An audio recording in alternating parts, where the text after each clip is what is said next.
Welcome back. We're still reviewing the Punch. Okay, so I have the major headline. 7 months after it began negotiations that ended with 70,000 naira as the new minimum wage, the federal government on Thursday has commenced payments of the 70,000 naira salaries. A warrant for this month's salary signed by the Accountant General of the Federation, Dr. Oluwatoyin, and addressed to the Budget Office of the Federation, directed the commencement of this year's payments. It's also said that it's also said that there has been no confirmation on arrears of payments. So they'll just start from this month to make the payments. They're still debating on if it's going to take effect, for the 2 months arrears, because it was signed sometime in July, and the reason why was because that was when the president signed the wage into law.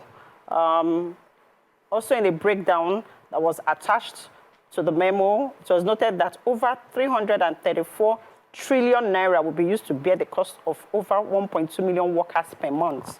And this is to say that the government is expected to spend 4.019 trillion annually as this new wage bill.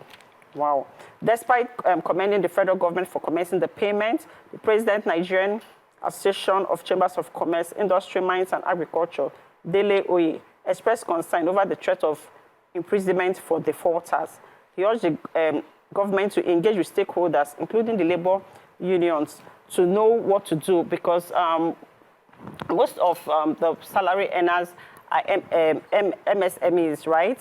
And he's trying to say that most companies now would try to reduce their workers, in order to cut costs. We all know what's going on in Nigeria with the economic situation. So they're begging the government to also get involved, because people are going to be out of jobs. There's hunger in the land. What will happen? And then how are they going to make sure that there's accountability, that people are actually paying, in the private sectors are actually paying this money? Okay, any other story? Yes, I do. I have the final conviction of the robbers and sentencing of them. So the Kwara State government on Thursday has commended the judgment that convicted 5 suspects involved in the Offa Bank robbery to death, and they've described this as triumph of good over evil. It's been 6 years, since the court case has taken 6 years, but they finally gotten a sentencing of hanging by death, and I too believe that it is, a triumph of good over evil. So the story goes that they were convicted for. Those that were convicted are Ayoade Akini Bosun, Aziz Salahuddin, Ni Ogundiran, Ibikunle Ogunlaya, and Adeola Abraham. The 6th suspect, Michael Adiku, a retired police officer that was arrested with the suspect, had died while in custody before the trial even began. So just a little summary of how the court case went. First of all, they were tried on 5 counts of conspiracy, culpable homicide, illegal possession of firearms, and armed robbery, and they all pleaded not guilty.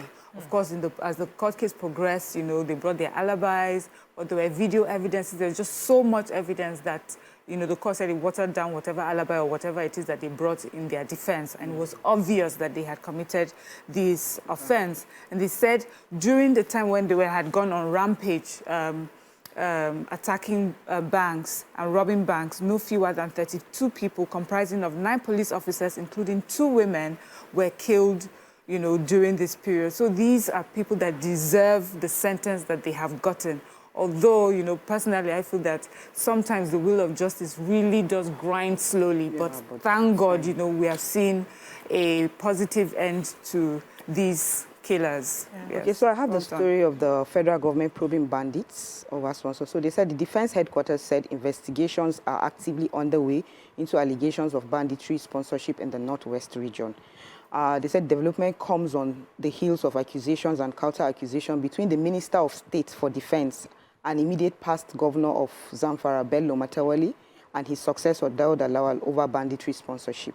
That governor and the minister, they have been going back and forth on social media saying that, that one said that the Minister of Defense sponsored bandits, is a sponsor of bandits. And he came out and he said, he swore, the Quran, he used the Quran to swear that that he's not part of it, that he's not part of it, he never sponsored anything like that.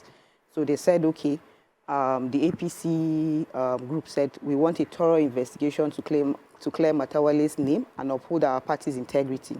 The association with individuals responsible for heinous crimes undermines our party's values and the president's anti-corruption agenda.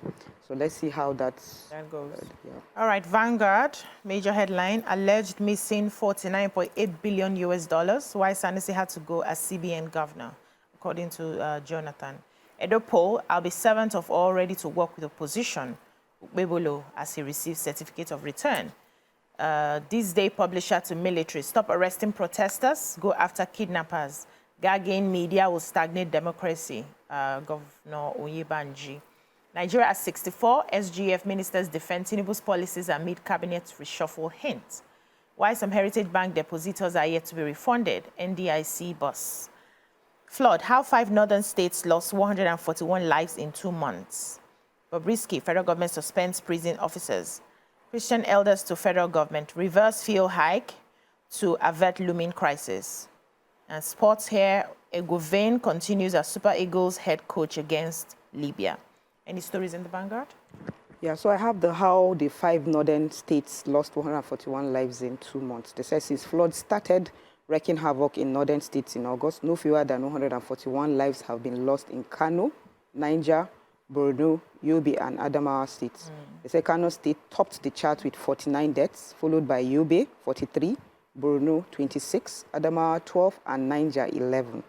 So they said in Niger, they say 11 persons were swept away, and 539 communities, 246 schools, 118,692 hectares of land, farmlands, were all washed away. Yeah, so they listed some of the local government, which Mokwa, Kacha, Lavun, Shiroro, Munya, Bako. There are so many of them, etc. So they said with the recent development that the state may start, this country may be facing a food crisis as a result of the hectares of farmlands washed away by the flood. But they are saying that the state government has taken more decisive steps to guide against further occurrence. So let's see how they are going to make sure that all these with things... all this data, year in, year out, the governors of states would have made provisions, would have, especially for those areas, built makeshift houses that enable them to stay above the floods and above the water. This is 2024. We should be going do better than we Yeah. So I have the story. So we have our former president, Goodluck Jonathan, was at the launch of the book, Public Policy and Agents' Interests, Perspectives from the Emerging World. And he, got up to speak at the podium, and he referred to some of the things in a book that was co-authored by the Emir and former Minister of Finance, Shamsuddin Usman. And he said that he didn't agree with the present Emir, who was former CBN governor, that he was sacked by Jonathan because he blew the whistle on the $49.8 billion funds that were stolen from government coffers. He said that, the former president said that, let me quote him, "Let me mention that I do not agree completely with some issues raised by one of the contributors, but I don't intend to join issues because he's our royal father." That's talking about the Emir. The one he raised, that he was sacked because he blew a whistle that the federal government lost $49.8 billion, is not quite correct. He was not sacked. He was suspended because the Financial Reporting Council, FRC, queried the expenditure of CBN. There were serious infractions that needed to be looked at. That was the reason, but somehow the time was short, so before we finished, his tenure also elapsed, and if it hadn't elapsed, probably he would be called back. But we also had, the Emir was there, and the Emir, got on the podium when it was his turn, and he says that, "My boss, you sacked me. I was sacked for this particular reason, but I hold no grudges." And he even called it, he said he was constructively sacked, and that, he said, "I continue to respect Jonathan and I don't have grudges against anyone." And,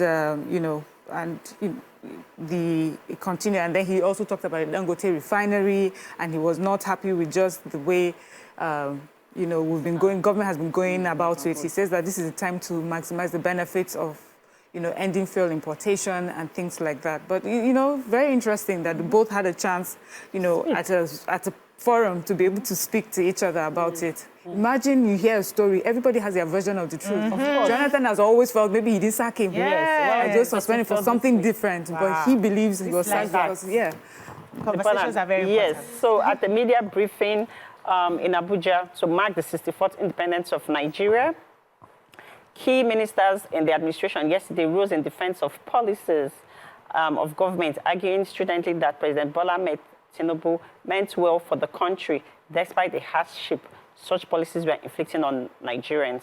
Some of the things that were said were that on his part, Minister of Budget and National Planning, Atiku Bagudu, also defended Nigeria's decision to float its currency, pointing out that the action was meant to shore up the economy and attract more foreign exchange, and that since this was done, that they've seen some visible evidence that the floating of Naira is bringing in positive economic change.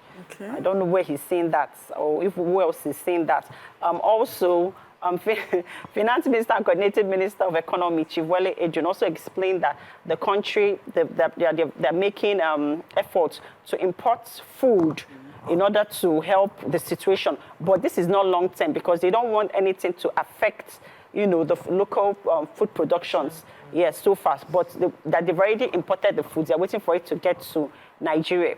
The Minister of Works, Engineer David Umahi, now disclosed that they inherited not fewer than 2,600 road projects worth 13 trillion naira, and the government is not going to give any new road projects contracts till they've finished the 2,600 contracts that they inherited, which is a good one. And then he also said that they want to use the concrete technology to replace asphalt for road construction, because that will be the road for a lifetime, because that's what other developed countries use. So let's stop this every day, come and repair road, contract. When you do the road, it's done properly. All right, final paper for today. I don't know if we have time. Nigerian Tribune. Major headline, what Southwest Development Commission will achieve, according to senators. As Senate passes bill, awaits reps' concurrence. Oil and gas industry owes federal government $6 billion to $66 billion US. That's the NATI report. Bobrisky, federal government suspends senior prison officials. We've taken that. Federal government to toll Lagos-Ibadan Expressway, Second Niger Bridge, and others. Though INEC presents certificates of return to Okpebolo. I think we've taken basically most of the stories. Do we have any story we haven't taken here? Yeah, but I don't know, do we have enough time? The federal government, Minister of Works, Dave Umahi, has said the federal government will toll all major roads in the country upon completion of and renovation. He says we have the Lagos-Ibadan Expressway, we're completing it and we're tolling it. He mentioned a few others. He says Second Niger Bridge, Abuja-Kano Road, Makadi 9th Mile, amongst others.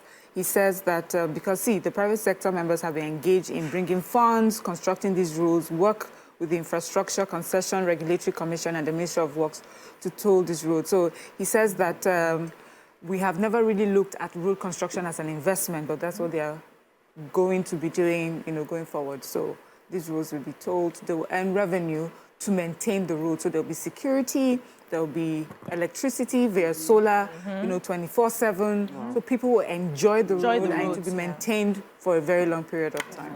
That's a good one. If they give us what are paying for. Hope so. We'll enjoy it. Thank you, ladies. That's all we can take on the newspaper reviews. When we come back, we move on to our hot topics. Stay with us.